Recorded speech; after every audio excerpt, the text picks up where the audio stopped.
Alfredo Esfer, qué ¿Qué tal? placer encontrarte acá. Igualmente, gusto verte. Igual, Qué alegría. por favor. Gracias. Qué bonito. Está bueno, ¿eh? Está bonito. Sí, Muy está bonito el choro. estudio. Sí, está piolita. Alfredo, ¿qué te pareció la noticia que se supo hace un tiempo, no tanto tiempo, hace re poco en realidad, en relación al Banco Mundial y esta especie de nueva forma de evaluar a los países que perjudicaba a Chile, o eso es lo que se planteó a nivel de medio? Mira, dos reacciones simultáneas. Una reacción de sorpresa Ujú. de que un economista sale antes que la autoridad del banco a hablar de un tema tan trascendental para los países. Porque no solo para Chile, sino que para todos los países. Ujú. Porque se cambió la metodología no para Chile, sino que Claro. para afectar a los otros. Eso me pareció un tanto raro. Pero por otra parte, que este economista, que es el economista principal del Banco Mundial, diga lo que dijo en el diario que lo dijo, el Wall Street Journal, y lo termina diciéndole pido disculpas al país por esto y las intenciones políticas, me pareció desastroso. Me pareció desastroso para la institución, me pareció desastroso el procedimiento, y yo lo dije claramente en público que si eso es verdad, había que ir a las altas instancias para corregir esto. Ujú.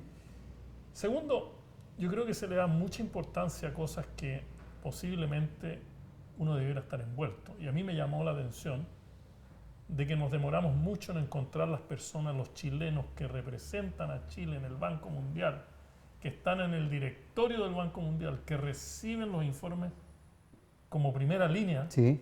no salieron a la prensa rápidamente a decir, mira, yo estuve ahí, esto no es verdad, esto así, así, así.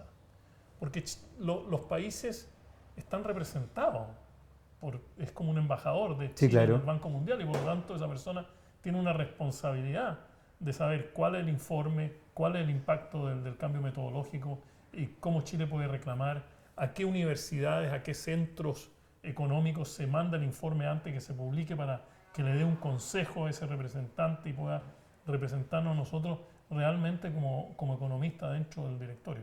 Solo vi eso como 2 semanas después, que vi una persona que estaba en CNN, en el programa económico, tratando de decir, mira, esto está bien, esto nunca ha estado mal, yo estuve ahí. Eso le faltó un poco a esta noticia. ¿Pero tú crees que había entonces una jugada política detrás de esto? Porque se ocupó políticamente finalmente la noticia. Claro, se ocupó mucho políticamente y todo el mundo lo hubiera usado Sí, políticamente. claro. Pero es que La derecha, suena, la suena, izquierda. suena algo muy político. Claro, ¿por qué? Porque resulta que tú vas y le dices a un gobierno, tu gobierno es malo porque hay bajas expectativas de inversión. Y Claro. hay bajas expectativas de inversión porque tus reformas no han dado resultados.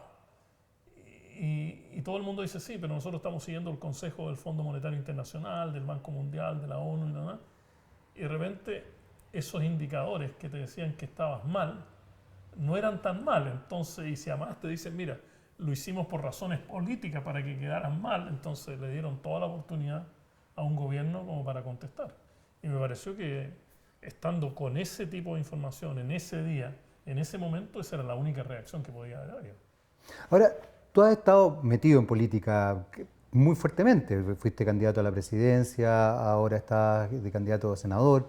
Fue. Eh, ¿cuáles son los intereses que se establecen desde tu mirada política en relación al quehacer actual en Chile? Sociocultural, económico, eh, bueno, político también, obviamente. ¿Cómo estás viendo tú en este minuto el país? Mira, yo he tenido una experiencia maravillosa y yo le agradezco a los chilenos y chilenas que me dieron esa oportunidad de estar en dos campañas. Una, la campaña presidencial, que es más o menos macro. Ujú. Uno no va mucho al detalle de cada región, de cada zona, de cada municipio. Y después me dieron la oportunidad de ser candidato a senador, con lo cual me tuve que meter en una región, que es la región del Maule, Ujú. en una cantidad de temas y observar cómo funcionan las telarañas políticas, cuáles son las prioridades, qué es lo que se hace. Me llamó muchísimo la atención que tanto en la campaña presidencial, los 9 candidatos, tanto en la campaña senatorial, el tema del medio ambiente no es un tema. No es el tema que realmente rasga las vestiduras. En una zona como en el Maule, que tiene una crisis de agua extraordinaria. Es decir, nosotros podemos tener cualquier política económica, pero si no hay agua, no vamos a ninguna parte. El agua es un bien escaso. ¿Por qué escaso? Tiene un valor. Y por lo tanto, la asignación de derechos de agua, el gran debate sobre el código de agua, claro. está repartiendo riqueza. O sea, no es solo dar derechos, listo, nos vamos para la casa, no. Si yo tengo el derecho de una unidad de agua, de 1 litro por segundo, yo tengo una riqueza, yo me apropio de una riqueza y por lo tanto tú no te puedes apropiar de esa misma riqueza. Por lo tanto, me ha llamado mucho la atención de que este no es un tema.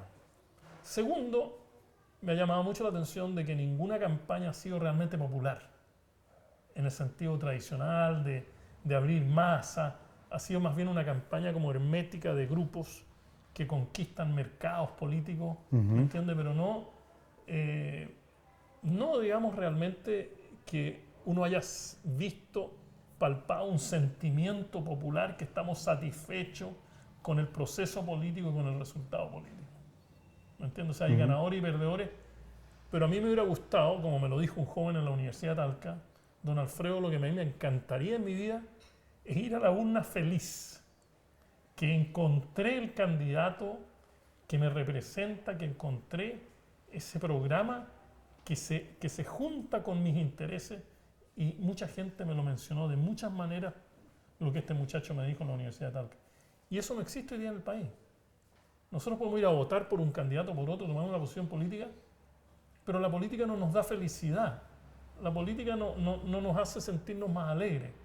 ¿Me entiendes? O sea, si hubiera sido un triunfo, ¿me entiendes? Alegre, popular, de la derecha, el centro, la izquierda, cualquiera hubiera sido, estaríamos todos mucho más efervescentes. Y hoy día en Chile no hay ninguna efervescencia en la política. ¿Y por qué crees que se produce esta carencia tan radical? ¿Solamente porque los líderes no están llamando? ¿Porque efectivamente se desarrolla un relato social de desinterés, una despolitización, como han dicho sociólogos, entre ellos Alfredo Mayol?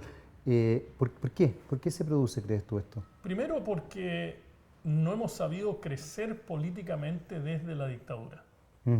Es decir, hasta muy poco tiempo atrás, porque el fenómeno de los pingüinos es un fenómeno fundamental, es un hito en la historia del país, claro. Pero no es suficiente. La salida a la calle no es suficiente. Cuando tú eliminas la educación cívica de los currículums, cuando no se puede debatir, no hay academias de debate en los colegios, yo he pasado mucho en los colegios y en las universidades. Cuando tú entras a una universidad y te dicen, mire, no lo podemos invitar porque usted es político, no, yo le digo, pero qué absurdo. O sea, aquí deberían estar todos los políticos en esta universidad. Al contrario, usted debería agradecer que yo voy a su universidad. Por lo demás no me pagan, así que no es un tema de que la universidad se sienta comprometida porque no tiene recursos. Pero autoridades de diferentes universidades muchas veces te dicen, mire, no lo podemos invitar porque usted está en una campaña política. Pero ¿por qué no? Al contrario. Yo me acuerdo cuando yo estaba en la Escuela de Economía de la Universidad de Chile, en los años 60, 70, era un honor, era una alegría ver a los candidatos de la época de Jorge Alessandri, de Eduardo Frei Montalva, de Salvador Allende, todos metidos en la Escuela de Economía. Y para nosotros éramos el test. Nosotros los traíamos, los estrujábamos y entendíamos muy bien el espectro político de dónde están ellos. Hoy día la política parece como otra cosa separada de la vida social, separados. Entonces, lo primero, no hemos realmente invertido en hacer crecer esto. Uno de los ejemplos también que muestra esto fue el proceso constituyente. Yo participé activamente en el proceso constituyente, pero muy poca gente. Sí, muy poca gente participó. Muy poca gente. O sea, si el proceso constituyente culmina en la estación Mapocho, y esas son las panderetas de la participación, pero es poquísimo. ¿Me entiendes? Y muchas de las acciones políticas, como segundo punto, no terminan en políticas concretas. La excepción ha sido, por ejemplo, la ley de partidos políticos. Eso sí, después de todo el problema de la desconfianza, del financiamiento de la política, se han hecho leyes que han tratado de refinar este tema. Pero en general hay muchos temas que tienen una médula política que al final desaparecen con la mesa de discusión, desaparecen con, en fin, un documento, y no se logra eso. Y lo tercero es que, desgraciadamente, y todos lo sabemos, estoy repitiendo lo que todo el mundo sabe, la política está en su peor momento, la forma que se ha proyectado, la forma que se ha visto, está en su peor momento, y creo que va a costar muchísimo, ¿me entiendes?, fortalecer esto, porque no están los mecanismos ni están las acciones concretas. Y tú ves en la parte judicial, cuando un senador vuelve al Senado, ¿me entiendes? Sí, claro. Y se acorta su juicio y el país dice, pero a ver, espérate un poco, yo pensé que iba a pasar algo con iba a esto. pasar algo con esto y no pasa nada. Y creo que nosotros tenemos que entender que la política es indispensable. Es como respirar. Naturalmente tú quieres respirar un aire bueno, por lo tanto tenemos que tener una buena política. Pero eso de que hay un 60% del electorado que simplemente se rinde o se margina, o es un electorado un tanto autárquico que dice, mira, a mí no me interesa nada. Bueno, ese es el resultado que tenemos hoy día. Pero eso no sería también una postura política, no podría ser Es una una postura postura política. Es una política. postura, Es esa suerte absolutamente de apatía, de anarquismo de propio. anarquismo, claro. Es una posición política, pero es una posición política que te hace que nuestra democracia sea una democracia del 20%. Si vota el 40%, la mitad más uno es un 20%. Sí, claro, claro que sí. Entonces, ¿quién se asombra de que mañana un presidente tenga un apoyo del 25%, un apoyo del 30%? Obvio.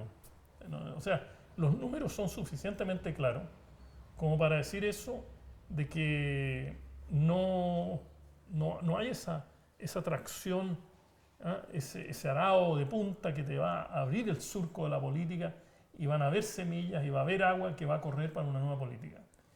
Muchos políticos dicen, mira, tenemos que reencantar a los jóvenes. Sí, es casi un cliché eso hoy día. Yo encuentro que eso es absurdo. Nosotros no tenemos que reencantar a los jóvenes. Son los jóvenes que tienen que reencantarse con nuestros programas. ¿Me entiendes? Al revés. Esto no es como si yo fuera el mago Merlin y voy a empezar a traer todas las ratas del mundo para sacarlas de la ciudad. No, yo creo que es al contrario.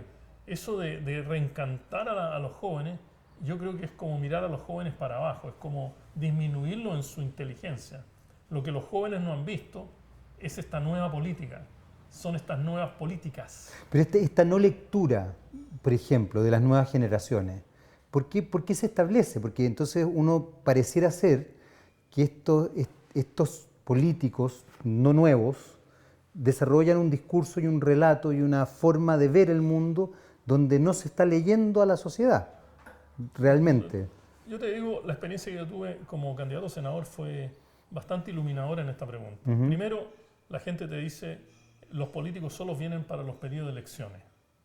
Eso es, sí. Es una cuestión súper importante, porque tú no estás sembrando. No, pues no estás en contacto. No estás en contacto, por lo tanto tú vas, ganas tu voto y te vas. Eso es lo que la gente me decía. Segundo, ellos realmente no corren con los colores nuestros, sino que corren con los colores de ellos. ¿Y por qué? Por la culpa la tiene la televisión, la radio y los medios de comunicación. ¿Por qué tienen la culpa? Porque ellos van y te dicen cuáles son sus propuestas como candidato. ¿Me entiendes? Si tú le dices a ellos, mira, es que a mí me gustaría que saber primero cuáles son las propuestas de la gente. Y yo iba a muchas reuniones en que yo no hablaba. Yo decía, mira, yo no voy a hablar hasta que esta asociación de adultos mayores hable primero. Escucharlos, para ellos era digamos. desconcertante. ¿Pero usted no tiene medidas políticas? O sea, ¿cómo es candidato si usted no tiene...? No es que yo quiero ser mandatado, les decía yo. Yo quiero que ustedes me mandaten a mí. Y yo lo hice una sola vez porque hubo un grupo que lo aceptó. La gente que está en favor de la ciclovía, los ciclistas. Hicimos una gran cicletada y toda la cosa y al final me dijeron, don Alfredo, ¿con qué se compromete? Le digo, no. Yo me comprometo con un documento tuyo. Y yo te voy a decir, de las 20 cosas, yo estoy de acuerdo en 15 y en 5 no estoy de acuerdo y firmo abajo. Y en la segunda cicletada trajeron el documento y yo lo firmé. Yo estaba de acuerdo con ese documento. O sea, hay que cambiar un poco dónde está la gravedad, el centro de gravedad de la política. Pero ahí pasa... Hoy día están los políticos y no están la gente. Pero también ahí pasa algo, me da la sensación, de que también es porque estamos metidos en una sociedad tremendamente paternalista. Pero paternalista, quiero que se entienda, no quizás en la idea que uno tiene a priori del concepto, sino que paternalista en el sentido que somos una sociedad que necesitamos un papá o una mamá. Incluso los medios, ya que tú lo sacaste a colación, tienden a establecer un relato en relación a ciertos presidentes, por ejemplo, a Ricardo Lagos como el padre, se le mencionaba a los medios, y a Michelle Bachelet como la madre. Se jugaba mucho con ese imaginario. ¿No te parece que la sociedad chilena tiende a necesitar que la guíen de la mano más que enseñarles un camino y que ellos tengan formas de autorregularse y justamente desde ahí poder establecer un programa y entregárselo, por ejemplo, a un candidato como tú? Mira, primero tenemos que fortalecer nuestra democracia. Yo soy muy ciudadanista, no sé si existe esa palabra, pero yo creo en la comunidad, yo creo en la ciudadanía fervientemente. Nosotros no necesitamos ser los papás de la ciudadanía, nosotros debemos ser los servidores de la ciudadanía. ¿Qué pasa con las comunicaciones? Las comunicaciones, y yo he estado mucho en las comunicaciones, como tú sabes, en el Banco Mundial yo estuve en el Departamento de Comunicaciones. Como que las comunicaciones quieren ser los creadores del relato. Exacto. ¿Me entiendes? Entonces, exacto, esa es la sensación que uno tiene además. Se da el trabajo de decir, no, yo represento este otro relato. Entonces, ¿qué pasa? Que al final tú tienes una capa superior de personas que son los escuchados, que son los que hacen opinión pública en este país. Claro. Y los que no estamos en esa capa, no vale la pena ni preguntarles nada. ¿Me entiendes? Entonces tú vas a la tele y tú estás permanentemente viendo las mismas personas. Sí. Viendo los mismos periodistas, los mismos entrevistados.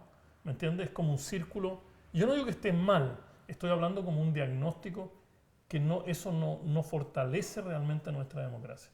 Han aparecido personajes como este pescador artesanal, ¿no es cierto? Sí, por que supuesto. Es ahora diputado. Sí, por supuesto. ¿No es cierto? Que apareció en un conflicto. Exactamente. En el sur, ¿no es cierto? En Aysén. Y él aparece y como que todo el mundo al principio no confía en él, no quieren hablar con él, pero al final, hoy día el tipo ha llegado hasta ser diputado de la República. Pero ¿cuántas veces es esta persona entrevistada al año?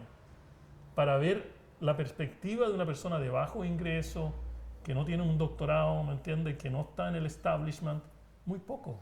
Y en ese aspecto, Alfredo, ¿no sientes que de pronto tu imagen y tu discurso en un país tan conservador y tan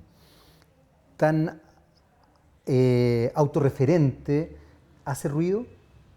Sí, yo creo que mi discurso hace ruido por varias razones. Primero, porque no es un discurso que tú puedas decir está políticamente en este lugar. Exactamente, en este lugar, no es asible, digamos. Claro. O sea, no está en el centro, en la derecha, en la izquierda.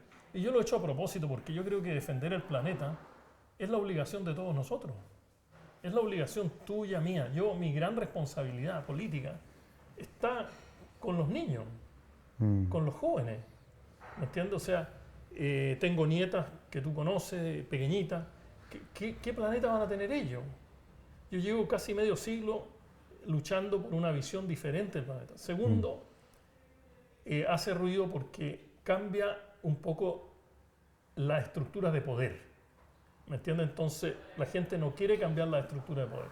Caso que yo mencioné anteriormente, derechos de agua. Eso cambia la estructura de poder. Sí, claro. Los derechos a la tierra en Araucanía cambia la estructura de poder. Entonces, los recursos naturales propiamente tales no son neutros en relación a quién es el dueño del establishment.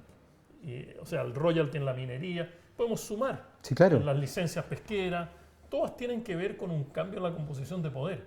Entonces, no, porque si dejamos que este personaje llegue muy lejos, a lo mejor yo no voy a tener acceso al mar como lo tengo ahora, no voy a tener acceso a la minería como lo tengo ahora, pero yo no lo hago con una mala intención, yo lo hago con un modelo mucho más abierto que permita eso. Tercero, es más fácil explicar los modelos neoliberales, comprar, vender, precio, costo, supermercado, no supermercado, es fácil eso, crédito, tasa de interés, sí, claro, porque lo hemos escuchado mucho, a escuchar una manera de describir lo que tenemos de otra forma, como es hablar de la conservación de los recursos, las generaciones futuras, los derechos sobre los recursos naturales.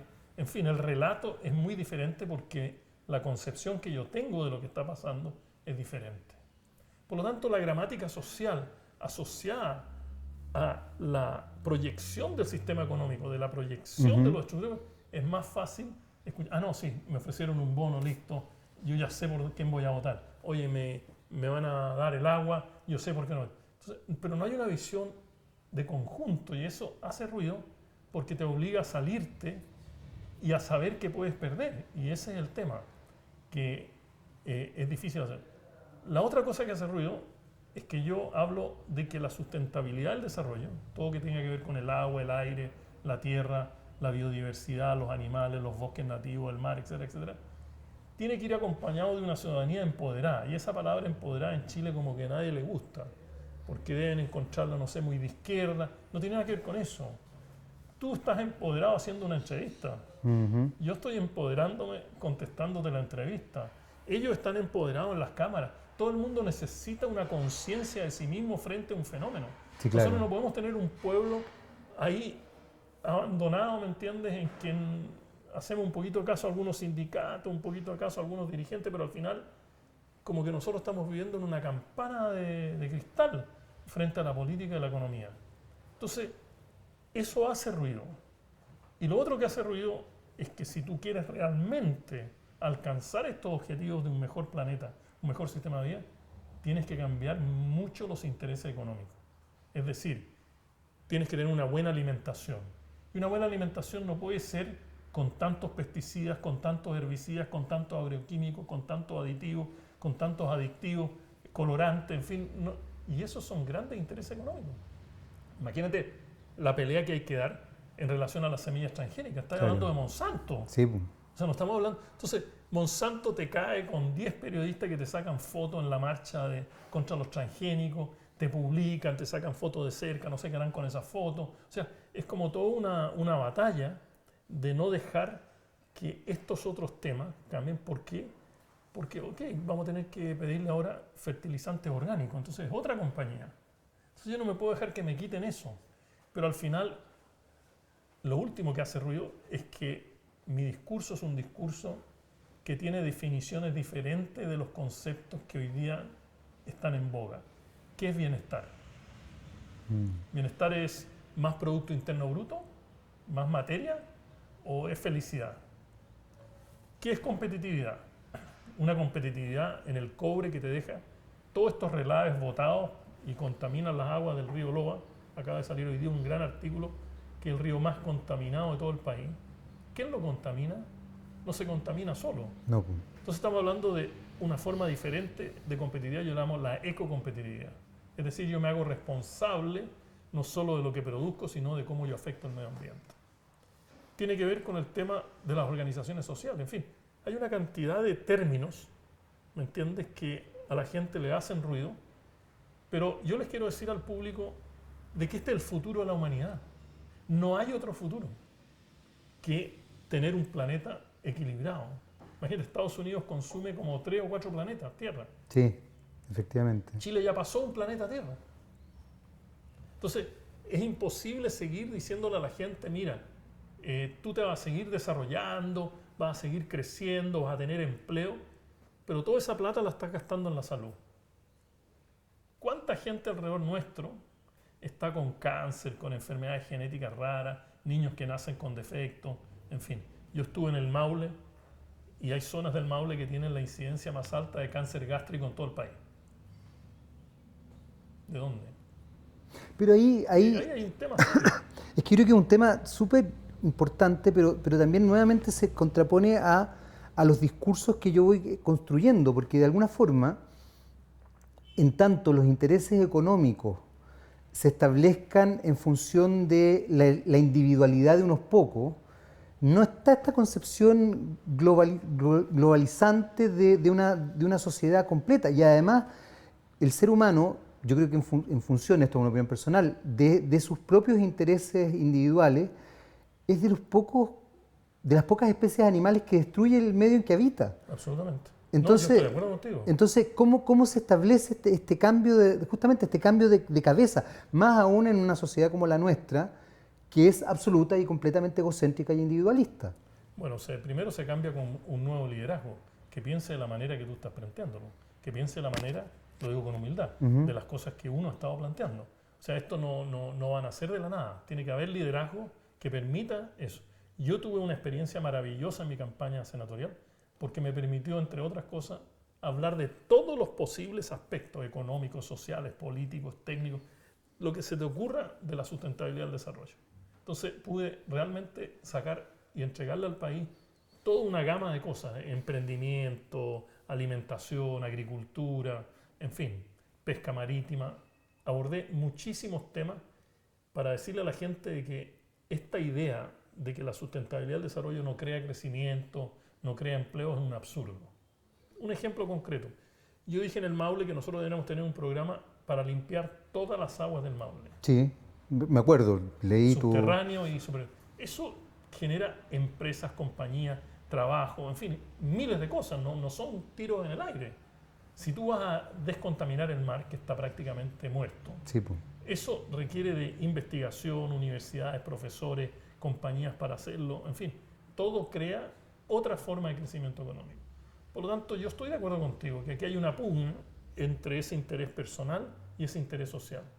Desgraciadamente, mucha gente vota por el interés personal y no por el interés social, a pesar que durante la campaña ellos manifiestan que lo social es mucho más importante que lo individual. Y ahí quiero tomarme de eso porque yo te he estado siguiendo este último tiempo, tu discurso, sobre todo en redes sociales, y quería justamente agarrarme porque tú has hablado mucho de, o has hecho un link entre espiritualidad y economía. ¿Cómo fortalezco entonces una espiritualidad tan poco espiritual, no sé si se logra entender, como la que tiene hoy día el chileno, que tiene estos dobles discursos también, pues, donde es capaz de hacer eco de una propuesta así que uno te escucha y uno dice sí es sumamente coherente, y después resulta que no, que en realidad vota por su individualidad y porque en realidad mientras yo esté bien, me da lo mismo el resto y se le olvida que esto es un quehacer y que uno está de paso, etcétera, etcétera. Que tiene que ver también con una suerte de espiritualidad, ¿no? Sí, pero yo quiero decir algo bien concreto. ¿De quién es la responsabilidad de que nosotros estemos pensando así? Yo creo que de los medios, pero no sé qué es lo que piensas no tú. puede ser una persona, dos personas, 20 personas que estén en una postura y que los medios piensen de que realmente este no es tema. A mí me interesa más este otro tema. O sea, ¿quién está preocupado de la contaminación del río Loa en relación al problema de Carabineros? O sea, ¿quién decide eso? Yo no estoy diciendo, y no quiero ser malinterpretado, de que lo que está pasando con Carabineros no es un problema, es un tremendo problema. ¿Me entiendes? Pero ¿cómo se deciden las editoriales, ¿no es cierto?, las líneas editoriales de comunicación? Los medios de comunicación no solo tienen que comunicar, tienen que enseñar. Es un medio de aprendizaje. Sí, claro. ¿Me entiendes? O sea, tú le estás diciendo a la sociedad esto es lo que te importa. Pero más concreto a eso, yo creo que hay que decir algo bien específico. La espiritualidad no es religión. La espiritualidad es autoidentidad, crecimiento interior. La espiritualidad es un sentido de identidad propia, de pertenencia. Es una colección de valores, ¿no es cierto?, que hacen resonancia para que tú puedas ser lo que tú quieres ser. La economía tiene que permitir que la gente sea lo que quiere ser. La economía no puede ser una fuente de sufrimiento. Eso hay que convencerse de que eso no puede ser aceptado en nuestra sociedad. Pero si yo construyo la identidad en el afuera, lo que yo tengo, y no la identidad en quién soy, digamos, Correcto. ¿cómo Ahí lo tenemos hago? un problema. Claro. Ahí tenemos un problema. O sea, hoy día la economía está, por ejemplo, fundamentada, el andamio de la economía es el consumo. ¿Me entiendes? O sea, mientras más tú consumes, más se va a producir. Quieres producir más, ganar más, tiene que alguien consumir eso. Exacto. Entonces tú lo que haces, primero, le pides a la gente que compre. La gente no tiene plata, le das tarjetas de crédito. No le alcanza la tarjeta de crédito, le expandes la tarjeta de crédito, le das más crédito. Los endeuda y ese es un círculo vicioso que algún momento la humanidad se va a entender que ese no es el camino que necesitamos. Por mucho que la gente diga ahora sí, pero es que eso lo vamos a pensar mañana. Es que piénsalo ahora. Porque si se acaba el agua, si no hay... O sea, yo no sé quién puede vivir sin animales. Yo no sé quién podría vivir sin flores. Yo no sé quién podría vivir sin árboles. Eso es un tema que no es una alegoría. Eso es una realidad. Hoy día, ¿cuántos bosques nativos nos quedan? Sí. Muy poco. Hoy día tenemos la industria forestal, que es muy importante, muy poderosa, pero esos eucaliptos y esos pinos no son iguales que los bosques nativos. Exacto. No tienen las mismas funciones. Al contrario, muchas veces se dice que muchas de las funciones de este tipo de producción es negativa en relación a la Claro, pueden acidificar, del suelo, exactamente. en términos del uso del agua, etc. Pero me refiero a con qué nos estamos contentando hoy día. Escuchaba a Vandana Shiva, que es una hindú muy famosa en los temas de las semillas transgénicas, todo esto, y decía, mira, la gran lucha es la lucha por la tontería del ser humano, que el ser humano no quiere ver más allá de un cierto tiempo, más allá de un cierto ingreso, más allá de una cierta satisfacción. Entonces hoy día, ¿qué hace el marketing? El marketing, tus deseos los transforma en necesidades. Ya no son deseos, una necesidad. Yo necesito un iPhone 3, 4, 5, 6, 7, 8, 9, 10, no sé. O sea, lo transforma en una necesidad. Sí, claro. ¿Me entiendes? Entonces, cuando todo es una necesidad, tú tienes al público vuelto loco tratando de adquirir esa necesidad. Yo creo que necesitamos un liderazgo diferente, un liderazgo que realmente esté basado en la comunidad, ¿me entienden? Esa comunidad chilena que es tan bonita, es una comunidad muy sensible, una comunidad muy generosa, es una comunidad, yo lo que vi y lo que he visto durante toda mi vida, pero vi muy presente en la campaña senatorial, esa comunidad vibrante, ¿me entiendes? Que te acoge, que te dice, don Alfredo, no se vaya de la política, don Alfredo, sigue porque este punto de vista es necesario. Pero también hay un límite porque la comunidad tiene que pronunciarse frente a eso. Si tú vas a una señora del campo y tú le preguntas, mire, señora María, ¿cuáles son sus acervos de capital? ¿Cuál es su capital? Mi noria, el agua, mis árboles frutales, mi terruño, mis animales. O sea, todos son recursos naturales. Entonces, Chile es un país basado en recursos naturales. Por lo tanto, no es solo producir, también es conservar. No es solo cantidad, sino también es calidad. Pero ahí quiero tomar algo que tú acabas de mencionar, porque tú hiciste el paralelo entre, por ejemplo, la contaminación del Loa y el tema de los carabineros. ¿Te acuerdas que dijiste claro, ¿cuál es la importancia? Lo grave, creo yo, es que, claro, hoy día quizás es carabinero, no se saca el Loa, o sea, se saca el Loa de la noticia, pero se pone los traseros en las playas, digamos, o cómo yo puedo gastar menos plata en las vacaciones. O sea, se está estableciendo un relato en función del consumo constante, donde finalmente no hay juicio crítico tampoco por parte del medio. Entonces se culturiza de una manera bien particular Chile. Yo estoy convencido de eso. Lo que pasa es que hubo una época que el mundo era de los ingenieros. ¿Ya? La época de los 30, 40, 50, las grandes carreteras, caminos, líneas férreas. Sí, claro. Después pasaron los economistas. Nosotros entramos como a ser las vedettes del sistema. Y más aún cuando... En los 80 ya ahí en los fue... 80 fue sí. el PIC, los Chicago Boys, la globalización, el Tratado de Washington. Hoy día son los comunicadores, son los medios de comunicación. Los medios de comunicación son más importantes que nada en este momento. Y por lo tanto, mi llamado es decir, no es que haya que comparar en términos positivos o negativos una noticia con la otra, pero hay que tener en cuenta que el medio de comunicación está subliminalmente dictando qué es lo que la mente de la gente debiera hacer frente a la economía, frente al consumo, frente a la contaminación, frente a la responsabilidad de los niños, las generaciones futuras, etc. Por lo tanto, yo diría que en la sustentabilidad del desarrollo de nuestro país es el único camino. No hay otro camino. Entendiendo la sustentabilidad, el agua limpia, el aire limpio, la alimentación sana, la agricultura orgánica, la agricultura que realmente produce eso. Porque hoy día, ¿me entiendes? No podemos ni separar al consumidor del consumo, porque el consumo afecta su salud, sí, claro, su bienestar, ni la producción, tampoco el consumo. Entonces, si un empresario sabe positivamente que ese producto tiene una implicancia negativa en la gente, debiera transformar eso. ¿Cómo se hace eso? Con incentivos. Por ejemplo, reforma tributaria. Yo decía que estaba de acuerdo en subir los impuestos de las ganancias al 25%, 27%. Pero también estaba de acuerdo que se le impusiera una huella de carbono a esa empresa. Y si la empresa disminuye esa huella de carbono, disminuye los impuestos. Perfecto. Hoy día el nuevo presidente está diciendo, vamos a disminuir los impuestos a las empresas. Pero, ¿qué intercambiamos con eso? Claro. ¿Me entiendes? O sea, solo para hacerlas crecer más, el coeficiente, el multiplicador no es tan conocido ni tan importante. Yo no creo que vaya a ser tan importante la baja de 2 puntos en el impuesto a las utilidades a que va a subir la tasa de crecimiento económico 2 o 3 veces más, lo que se llama la elasticidad, digamos, de los impuestos. Lo mismo el empleo. Yo creo que eso no va a ser una gran generación de empleo, esos 2 puntos, pero ¿por qué no se intercambia y se impone sobre los males y no sobre los bienes? O sea, la empresa que hace bien debiera pagar menos impuestos, la empresa que lo hace mal ambientalmente debería pagar más impuestos. ¿Por qué?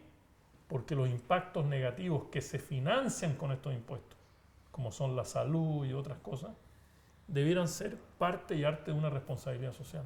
¿Vas a seguir metido en política, Alfredo? No sé, yo creo que depende del pueblo. Yo soy muy ciudadanista, como digo. O sea, yo no soy político en el sentido tradicional, ¿me entiendes? Pero sí creo que la política es importante y uno puede hacer un buen aporte a la política. Pero uno tampoco puede estar permanentemente, ¿me entiendes?, en la contingencia, desesperadamente tratando de resolver todos los nudos que crea la política y las comunicaciones. Porque también tengo mi vida espiritual y estoy tratando de hacer una contribución desde ahí a los nuevos paradigmas económicos, a los nuevos paradigmas de negocio, a los nuevos paradigmas políticos. Porque la empresa de hoy no tiene nada que ver con la empresa de 30 años más. Esa empresa de 30 años más es una empresa consciente.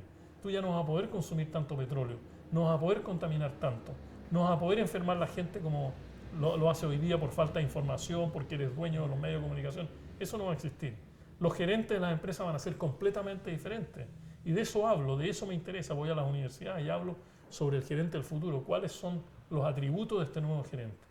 En el caso de la política, yo creo que estamos en el como dicen los gringos, en el bottom, ahí más bajo, tocando fondo. Tocando fondo en la cosa. Yo creo que la política va a cambiar radicalmente. Y hay muchos jóvenes que están haciendo cambiar la política. Aunque la gente de mi generación no esté dispuesta a aceptar eso, pero están cambiando la política. ¿Cómo la cambian? Cambiando las preguntas. No necesariamente las respuestas, pero cambiando las preguntas. Y eso es una gran contribución al debate político. Entonces a muchos políticos tradicionales, no les gusta, porque al cambiarle las preguntas ya sus respuestas no son las que hay que dar. Y eso requiere un nuevo esfuerzo, una nueva manera de presentar eso. Ojalá que estos movimientos jóvenes vayan en una dirección a consolidar y que hagan subir la política en cantidad y en calidad. Y lo último es la economía. La economía de hoy no va a ser la economía del mañana. Y las cosas que está haciendo Trump, aunque parezcan completamente idióticas, son parte de lo que va a pasar en el mundo. Una de ellas es la protección de la economía norteamericana, lo que va a forzar a que muchos países tengamos que protegernos también. O sea, lo que se pasó de protección a mercado libre, va a haber una nueva forma de protección. Y ya los países europeos lo están haciendo con nuestros países. ¿Cómo? Con regulaciones ambientales y regulaciones sociales. Regulaciones ambientales, nosotros no vamos a importar más productos de semillas transgénicas. Y a Chile le ha pasado 2 o 3 exportaciones que le han dicho, mire, no, en miel, en trigo, en fin. Le están diciendo, mire, nosotros no vamos a aceptar este tipo de productos porque ese pesticida que usted aplica, que le vende tal país, ya nosotros no lo aceptamos. O sea, el público de Noruega, Suecia, Finlandia, Dinamarca, Alemania, Francia, en fin, ya no son tan educados, son tan organizados, que no te van a permitir consumir productos que no tengan que ver con la legislación interior del país. Es decir, la legislación de controlar la salud de la gente no va a ser destruida por las importaciones del país. Entonces nosotros como exportadores nos van a empezar a decir, oye, pero este vino con qué pesticida ustedes están matando la arañita. Ah, no queremos esta cosa. ¿Me entiendes? Entonces el empresario chileno, y hay muchos muy buenos, van a tener que empezar a ver cuál es la empresa del futuro. Los políticos van a tener que ver cuál es la política del futuro. Los economistas cuál es la economía del futuro. Y ojalá que hayan liderazgos que permitan unir esto, que permitan darle una coherencia. Y eso demora. Como te digo yo, el lenguaje es la primera barrera. Es más fácil hablar del precio, el valor, el consumo, la producción, que hablar de la conservación, de las generaciones futuras, en fin, de ese tipo de cosas. Alfredo, quiero agradecerte que hayas venido hoy día y sobre todo, nada, pues quedarme con eso del futuro. Ojalá sea bueno el futuro. Va a ser muy bueno, yo sí, creo. Sí, esperemos eso. Gracias, Alfredo. Gracias a ti, Jaime. Muchas gracias.